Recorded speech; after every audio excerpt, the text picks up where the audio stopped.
So basically, we have some special visitors from Israel who have visited Uganda, and it is especially remarkable because of the Ebola situation, which has been blown out of proportion internationally. As you will see, Uganda is safe. In fact, it's now 10 days since we last heard of any Ebola case. And if it continues that way, in the next 2 weeks, Uganda will be declared Ebola-free. But they came despite strong reservations, even by the government of Israel, about the situation of Ebola in the region. So we salute them for coming. Israel are a great friend of Uganda, and we have strong historical relations with Israel and the people of Israel. So these three individuals were hostages here in 1976, the Israeli hostage crisis, which culminated in the Operation Entebbe, a counterterrorism operation by Israeli commandos who came here on the 3rd of July 1976 and successfully evacuated their citizens. By far, one of the most successful counterterrorism operations in modern military history. It was a very, very significant achievement. Of course, some 3 hostages died here, and the overall commander of the operation, Colonel Yoni Netanyahu, plus the lady who was in Mulago Hospital, who was also later executed. But over 100 hostages were rescued, I think 103. So that one was a very sad episode in the history of Uganda-Israel relations, but also an instrumental lesson that the forces of evil can never triumph over the forces of righteousness. There is no justification, even now, to abduct, kidnap, or take hostage civilians and children. These people were children at that time as hostages for any reason. In Uganda, we have had our own issues with groups like the Lord's Resistance Army, the Allied Democratic Forces. They also abduct children, they abduct women, they kill civilians. Very abhorrent acts for anyone saying they are fighting for a just cause.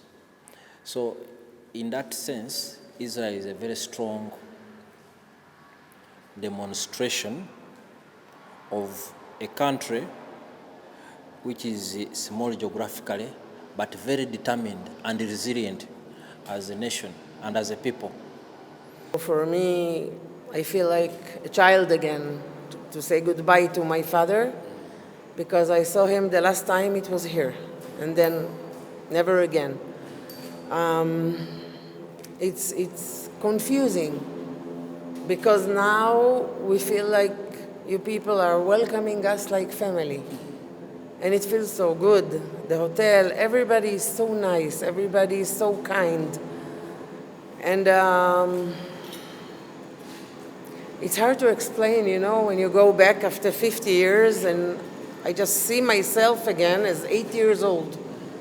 I go back to be a child again. And the most important thing for me to come here was just to say goodbye to my father. That was the purpose of the whole trip for me, to come and tell him goodbye, to tell him that I'm okay. That's it. That's all I wanted. Nothing more. I said it yesterday to Her Excellency, who was not in the room, but I spoke my words to the Vice President. I have nothing but amazement and total respect to what the Ugandan government and the Ugandan media and the Ugandan army and the Ugandan security services are doing for us. We thought that we're on a small tourist group of 4 or 5, doing a couple of interviews, getting very, very emotional naturally, because we are kids, and as Tzipi said, we're sending ourselves in a time machine to become 6 and 8 and 13 all over again, just like that. But the amount of support, and I would even say love, From the minute we landed. and compassion and assistance in whatever we, we're simple people. I always say I was at the wrong place at the wrong time and got hijacked, and I was at the right place at the right time to didn't get a shot in the head and kill myself and get killed. I am no hero. Neither is Shay nor is Tzipi. The heroes are the soldiers and the pilots. We're no heroes. We're simple people, and we're getting treated as if we are very important people, celebs. So it's a little awkward for us. But at the same time, we understand what is that message from Uganda to Israel through us. And I'm replying in kind and saying, after 50 years, or many years back maybe,